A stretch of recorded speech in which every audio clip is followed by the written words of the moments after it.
Hey babe, you're up late. Rachel tossed her purse onto the counter, her smile as fake as her excuses. I didn't say a word. I just grabbed the remote and pressed play. The TV lit up with her. In a hotel room, tangled with another man. The moans, the whispers, the way she clung to him. It was all there. Full HD. Unedited. Undeniable. Rachel froze. Her face drained of color. Where did you get that? Her voice cracked, her body stiffening like a criminal caught in the act. I leaned back, arms crossed, eyes locked on her. Sit down. We're gonna watch this together. Rachel's body stiffened as the video played. Her hands twitched slightly, but she didn't move, frozen in place like a deer caught in headlights. The room was silent except for the sounds of her betrayal echoing from the screen. I could feel her eyes darting toward me, searching for any sign of what I was thinking, but I gave her nothing. The longer the video played, the more her breathing quickened. Then, in a sharp, panicked voice, she finally spoke. Turn it off. I didn't. I let it play, making sure every second of her disgusting little secret unfolded in front of her. The bed, the way she clung to him, the way she whispered things in his ear that she hadn't said to me in years. It was all there. I wanted her to see exactly what I had seen. Where did you get this? She asked, her voice cracking as she took a step forward. I didn't answer. Instead, I pressed pause, freezing the image of her tangled in sheets that weren't ours. My eyes finally met hers, and for the first time that night, she seemed to realize just how deep in sh*t she was. How long? My voice was flat, controlled. Her mouth opened, then closed. She was calculating, trying to figure out the best answer, the one that would cause the least damage. It's not what you think. I cut her off. How? Long. Her face twitched as she hesitated. She knew she couldn't lie her way out of this. Not this time. A few months, she finally admitted. I let out a short, bitter laugh. Try again. Her jaw clenched, and I could see the moment she realized the truth was unavoidable. She let out a slow breath. A year. Maybe more. I don't know. A year.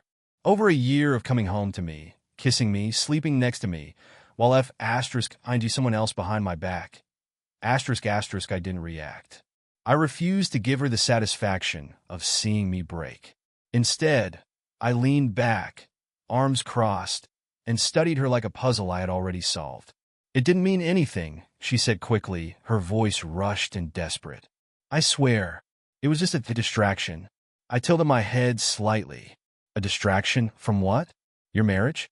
Your family? Or just from me? Her expression shifted from guilt to frustration. It wasn't like that. I arched a brow. Then explain it to me. Tell me exactly what it was like. She opened her mouth but had nothing. No words, no excuses. She was cornered.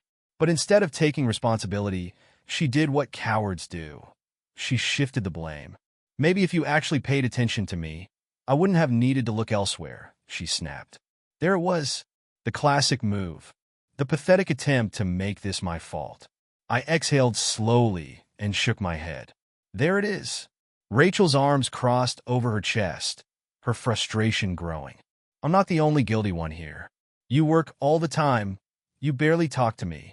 So your solution was to go out and some random guy? I cut her off, my voice finally rising.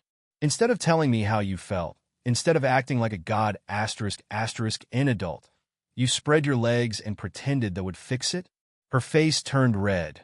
Whether from shame or anger, I didn't care. You don't get to talk to me like that. I let out a cold, humorless laugh. Oh, I don't? I'll talk to you however the hell I want, Rachel. You lost the right to demand respect when you threw away our marriage like it was nothing. She stepped forward, hands clenched into fists. I could see it in her eyes, the real Rachel finally coming out. The woman who had lied to me every day for over a year. The woman who had looked me in the eye and said she loved me while someone else. You act like you're perfect, she sneered. Like you didn't push me into this. I leaned in slightly, my voice dangerously calm. I didn't push you into anything, Rachel. You made a choice. And now, you're going to live with the consequences. Her confidence faltered, just for a second. What are you going to do? I smiled. You'll see. Rachel's face twisted in frustration, but I could see the flicker of panic in her eyes. She wasn't used to being cornered like this. Usually, she could talk her way out of things, manipulate the situation until she came out clean. But not this time. She swallowed hard. "You're not thinking straight," she muttered, glancing toward the TV, where the frozen image of her betrayal still filled the screen. "You're acting out of anger, and that's not fair." I let out a slow breath, shaking my head. "Fair? You're talking to me about fair right now." She shifted her weight, trying to regain some control. "I know what I did was wrong, but you have to understand." "No, interrupta. I don't have to understand anything." I took a step closer, towering over her. "You made a choice, Rachel. You didn't trip and fall onto some guy's D*** by accident. You planned this. You lied about it for over a year. And now, you want to stand here and make excuses?"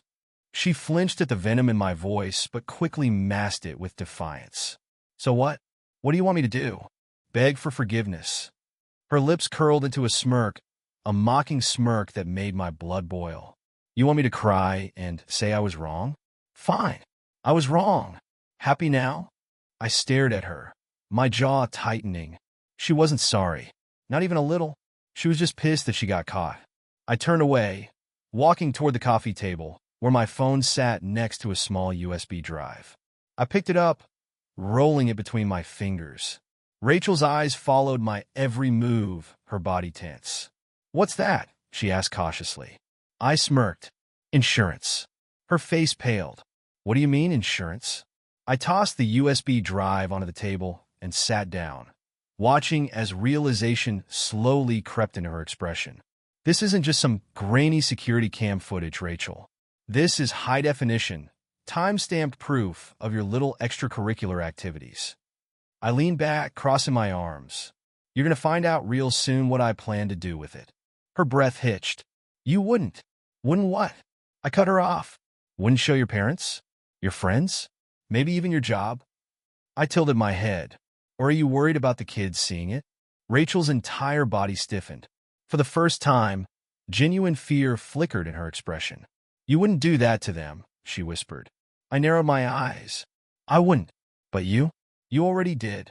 Her breathing grew unsteady, and I could tell she was finally realizing that she wasn't in control anymore. The power shift had happened the moment she walked through that door and saw the evidence of her betrayal staring her in the face. She exhaled sharply, pressing her fingers against her temples. Okay.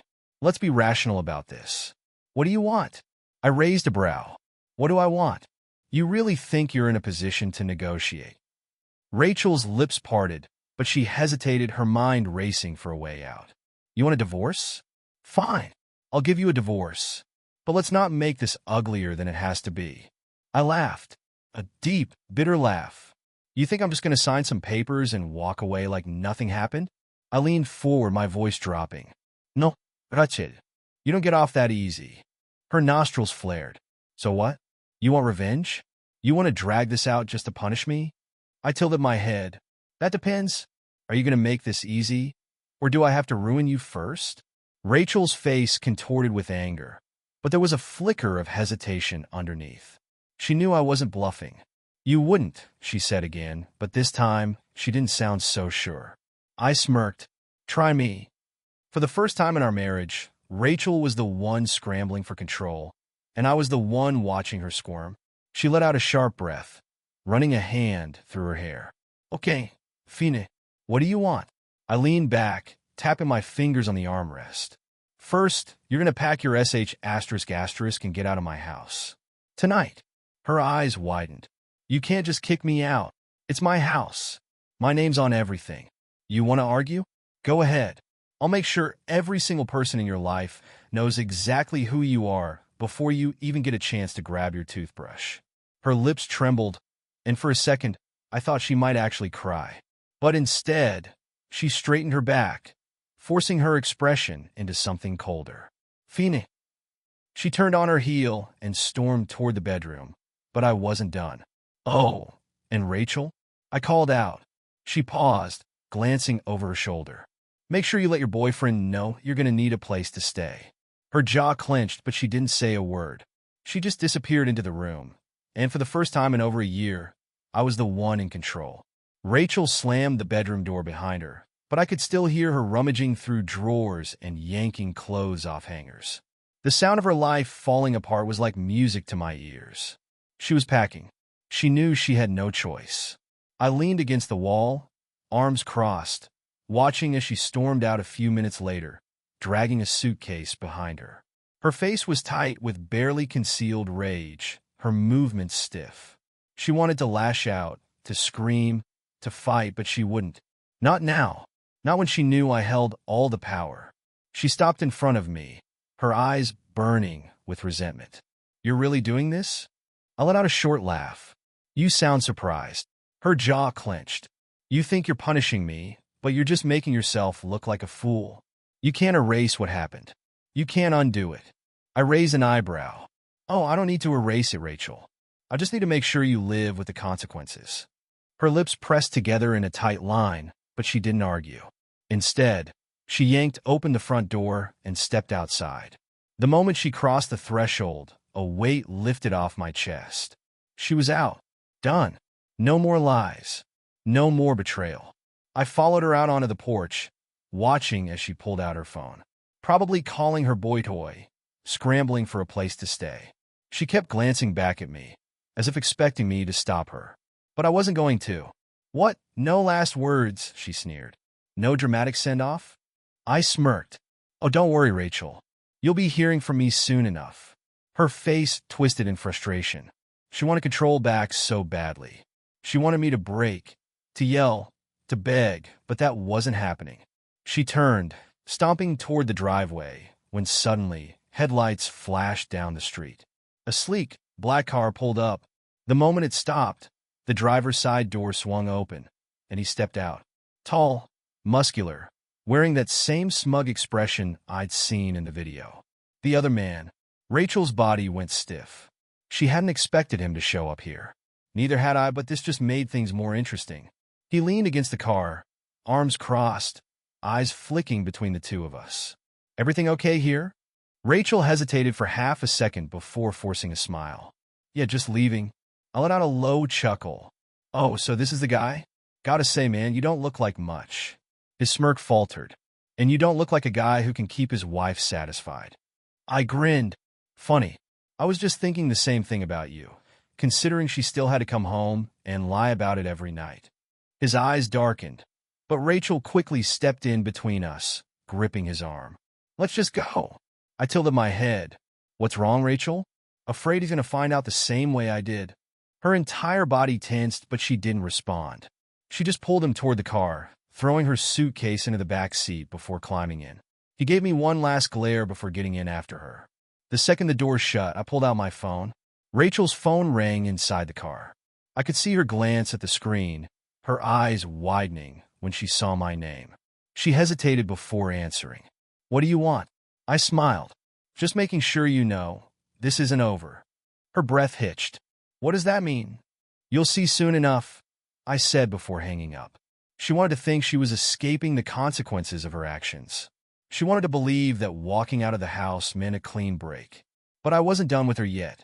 Not even close. I stood on the porch, watching the taillights disappear down the street, the weight of betrayal still heavy in the air. Rachel thought this was over, that she could just pack her bags and run into the arms of the man who helped her destroy our marriage. But I wasn't done. I stepped inside and shut the door behind me. The house felt different, quieter, colder, almost unfamiliar now that she was gone. But that wasn't my concern. Not yet. I grabbed my phone, scrolling through my contacts until I found Matt, my lawyer. It was time to strike. He answered on the second ring. "I was waiting for your call." "I want to move fast," I said, my voice sharp. "Full divorce. I don't want her getting a single damn thing." Matt let out a dry chuckle. "With that video? She won't. Judges don't look kindly on cheaters, especially ones dumb enough to get caught in 4K. "Good," I muttered, pacing the living room. "And the kids?" "You've got a solid case for full custody," Matt said. "Infidelity alone isn't enough to take them away from her, but if we can prove neglect, time spent away from home, prioritizing her affair over the family, you'll have a strong advantage. I exhaled slowly. Taking my kids away from their mother wasn't the goal, but she had already walked away from them the moment she decided some random guy was more important. File everything first thing in the morning, I said. I want her served before she even has time to settle in. You got it, Matt replied. And one more thing, you might want to get ahead of the story. She's going to try to play the victim once she realizes how screwed she is. I smirked. I already have a plan for that. The first public hit. Rachel had spent years curating a perfect image: devoted wife, loving mother, successful woman. She wanted everyone to believe she was untouchable. That was about to change. I pulled up social media, opening a blank post. No captions, no explanations. Just a screenshot from the video. Her, in that hotel room, with him. And then I pressed upload. Within minutes, my phone started blowing up, texts, calls, notifications flooding in. Friends, family, even mutual acquaintances, everyone had seen it. And Rachel? She was about to walk straight into hell. Rachel's downfall. It didn't take long before I got a call from her. Multiple calls. I let them ring out. Then came the texts. Rachel, what the F asterisk is wrong with you? Rachel, take that down right now. Rachel, you're ruining my life. Rachel, answer me. I didn't. I let her panic. Let her feel the weight of what she had done. But then came a text that made me laugh out loud. Rachel, we need to talk. Face to face. Oh, now she wanted to talk? Fine. I typed back one word. Tomorrow. Her reply was instant. Where? I sent her the address of my lawyer's office. She didn't respond after that. The final play begins. I poured myself a drink, sitting back on the couch, letting the weight of the night settle over me. I wasn't sad. I wasn't broken. I was just done. Rachel thought she could destroy our marriage and walk away like nothing happened. She thought she could cheat, lie, and then spin the story in her favor. But she forgot one thing. I wasn't the kind of man who let people get away with betrayal. And tomorrow, she was going to learn that the hard way. The next morning, I woke up to silence. No Rachel. No fake good morning kisses. No sound of her moving around the house like she hadn't been lying to my face for over a year. It felt different, but it felt right. I checked my phone. Dozens of missed calls and texts from Rachel. Rachel, we need to fix this. Call me. Rachel, I don't deserve this. Rachel, you're turning everyone against me. Rachel, meet me before the lawyer. Please. I ignored them. She didn't deserve a single response. Instead, I showered, got dressed, and drove straight to Matt's office, ready for war. When I walked in, Matt was already waiting, files spread out in front of him. She's going to fight, he said, motioning for me to sit. But she doesn't have a leg to stand on. The best she can do now is beg for a compromise. I smirked. She won't get one. As if on cue, the door opened, and Rachel walked in. She looked different. No makeup, dark circles under her eyes, hair pulled back in a messy bun. I almost didn't recognize her. For the first time, she looked as broken as she had left me. But I didn't feel sorry for her. She dropped into the chair across from me, her eyes darting between Matt and me. Can we talk alone? She asked, her voice softer than usual. I shook my head. No, we do this the right way. She exhaled sharply, like she wanted to argue, but knew it was pointless. I get it, she muttered. You're mad, Mel? I laughed. Rachel, I don't care enough to be mad. I just want you out of my life. Her eyes flashed with something. Hurt, maybe, regret? But it was too late for that. She looked at Matt. What are my options? Matt leaned forward. Simple. You sign the divorce papers today. You get nothing. No house, no alimony, no half of his assets. Just a clean break. Her jaw tightened. That's not fair. Matt smirked. Neither was what you did to your husband. She turned to me, her voice rising. You can't just leave me with nothing. Not after everything. You mean after you ed some guy behind my back for a year? I cut in. Rachel flinched. I made a mistake. A mistake? I laughed, shaking my head. A mistake is forgetting to pick up milk from the store. What you did was a choice. Her hands clenched in a fist on the table. I won't sign, she said defiantly.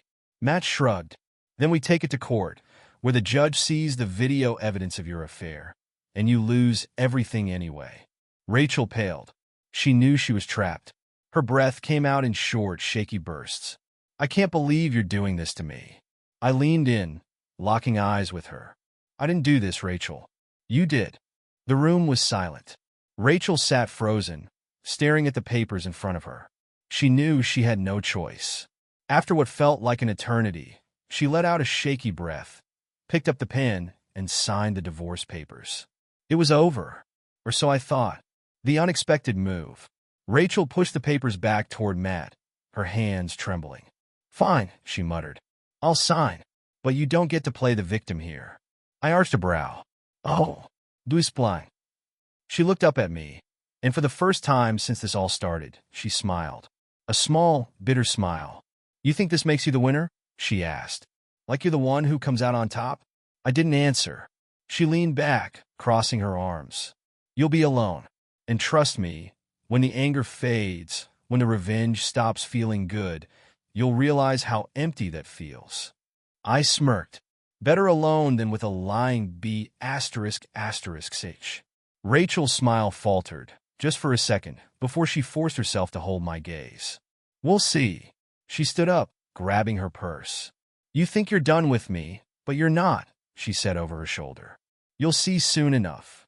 And just like that, she walked out. I should have felt relieved. I should have felt like I finally won. But something about the way she said it, the way she smiled, it felt like she still had one last move to play. Rachel walked out of that office too confident for someone who had just lost everything. I should have been relieved. The divorce was signed, the battle was over, and she was officially out of my life. But something about the way she smirked before leaving didn't sit right with me. I should have known she wasn't done. It didn't take long for her next move to hit me straight in the face. The phone call that changed everything. That night, I was sitting at home, enjoying the silence for the first time in years. No Rachel lying next to me, pretending like she wasn't screwing someone else. No fake apologies. Just peace. Then my phone rang. Unknown number. I almost didn't answer, but something told me to. The second I picked up, a cold voice spoke. Mr. Carter? This is Officer Reynolds from the local police department. We need you to come down to the station. My grip on the phone tightened. For what? There was a pause. There's been a serious accusation made against you. We need you to come in for questioning. My stomach dropped. Rachel. I took a deep breath, keeping my voice steady. What kind of accusation? Your ex-wife has filed a police report against you. Domestic violence. My entire body went cold. The setup. 30 minutes later, I was sitting in a small interrogation room, my hands gripping the arms of the chair so hard my knuckles turned white. Across from me sat Detective Lawson, flipping through a file with my name on it. Tell me about Rachel Carter, he said, his voice neutral. I exhaled slowly. Ex-wife. She cheated. I filed for divorce. That's all there is to say. He nodded, tapping the file. According to her, you were abusive. I laughed, a short, bitter laugh. That's a ing joke. Lawson didn't react. She claims you had a history of controlling behavior, that you were emotionally manipulative, and that, during your last argument, you grabbed her arm so hard she had bruises. I leaned forward, my voice ice cold. She's lying. He studied me for a moment. Do you have proof? I clenched my jaw. I have a video of her cheating. I have proof that she's been lying for over a year. But proof that I didn't do something? That's not how this works. Lawson didn't say anything, but I could tell. He knew this was bullsh**T. He closed the file. We haven't filed any charges yet. But if she pursues this, you're looking at a restraining order. Maybe more. I leaned back, exhaling sharply. She's trying to ruin me. He shrugged. Sounds like it. Silence stretched between us. Then he stood up. Look, between you and me, this happens more than you'd think. Exes trying to play the system to get the upper hand in divorce cases. My advice? Lawyer up, stay away from her, and get ahead of this before she takes it further. I nodded, standing. Believe me, I will. The counterattack. The moment I got out of the station, I called Matt. Chief *****ing filed a police report. I growled the second he answered. He sighed. I had a feeling she might pull something like this. What do? First, we go public. I frowned. What? You need to clear your name before she ruins it. If she's running around telling people you abused her, you need to hit back before the story gets out of control. I hesitated. How? Matt exhaled. Social media. A statement. And we released the video. I went silent. Releasing the video, that was nuclear. That would destroy her reputation, not just in our social circle, but everywhere. Matt sensed my hesitation. She's already trying to ruin your life, Carter. You can't play nice anymore. I closed my eyes. Then I made my decision. Do it. The exposure. That night, I posted the statement. For those of you who have heard lies about me, let me make this clear. I never laid a hand on Rachel. I never abused her. But what I did do was catch her cheating. And I have the proof. Attached was a short, blurred clip of the video. Just enough to confirm everything. The internet exploded. Comments flooded in. Holy sh*t. She really thought she could lie her way out of this? This woman is evil. Imagine cheating and then trying to ruin his life after getting caught. You dodged a bullet, bro. I scrolled through, reading every reaction, feeling the weight of justice. Then, Rachel's name popped up in my notifications. Rachel Carter, you just ruined my life. I smirked. No, Rachel. You did that to yourself. Rachel's text sat on my screen, screaming at me in all caps. You just ruined my life. I stared at it for a second before locking my phone and tossing it onto the couch. She thought she could lie, manipulate, and walk away untouched. She thought she could cheat, file false police reports, and still come out the victim. Not this time. Rachel wasn't the only one whose phone was blowing up. Friends, family, even people I barely talked to were reaching out. Some were shocked, some were furious, but most, they were on my side. Her perfect little image was shattered. She was done. Then my phone rang. Matt. I picked up. Tell me she's F*** edition. Matt chuckled. Oh, she's F*** ed, all right. The police already reached out to me. She tried to push the abuse claim further, but after your statement and the video, they're not buying it. I exhaled, feeling some of the tension leave my body. So what now? Now? Matt's voice turned smug. We go for the kill. The final move. The next morning, Rachel's world fell apart. First, her job fired her. Apparently, they didn't like the idea of employing a woman who not only cheated on her husband, but tried to falsely accuse him of abuse when she got caught. Then, her family cut her off. Her parents, who had always thought she was a perfect daughter, were furious. Her mother called me, voice shaking, apologizing over and over. I had no idea she was capable of this. She kept saying, we raised her better than this. I almost laughed. Did you? Then came her new boyfriend. I don't know if he dumped her or if she ran to him expecting comfort. But whatever happened, it didn't last long. A mutual friend told me he wasn't picking up her calls. The best part? She had nowhere to go. No house. No job. No family. No side piece. Nothing. The final meeting. Rachel texted me again. Rachel, we need to talk. Please. I ignored it. Rachel, just meet me one last time. In person. No fighting. Just talk. I almost ignored that too. But then I thought, why not? I agreed. One last meeting. One last moment for her to see what she lost. The end of Rachel Carter. I met her at a small coffee shop, a neutral place. She was already there when I arrived, sitting in the far corner, hood pulled up, trying to hide from the world. I sat down across from her. Talk. Rachel looked up at me, and for the first time, I saw it. The full weight of her destruction. Her eyes were red, her face hollow. She had lost weight. She wasn't the confident, smug woman who once laughed in my face. She was broken. I'm sorry, she whispered. I said nothing. Her fingers curled around her coffee cup. I don't expect you to forgive me. I don't deserve it. But I didn't think it would go this far. I leaned back. You mean you didn't think you'd actually face consequences? She flinched, but didn't deny it. I don't know what to do now, she admitted. I exhaled, shaking my head. That's not my problem.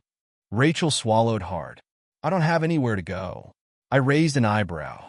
And her lips parted, her eyes searching my face for any sign of weakness. She was hoping I'd feel bad, hoping I'd save her. I smirked. Not my problem either. Her face crumbled. I know, she whispered. I stood up, tossing a few bills onto the table for my drink. This was it, the last time I would ever see her. I looked her in the eye, the same way she had looked at me the night I played the video. Goodbye, Rachel. She opened her mouth, but no words came out. And then I walked away, leaving her in the wreckage she created.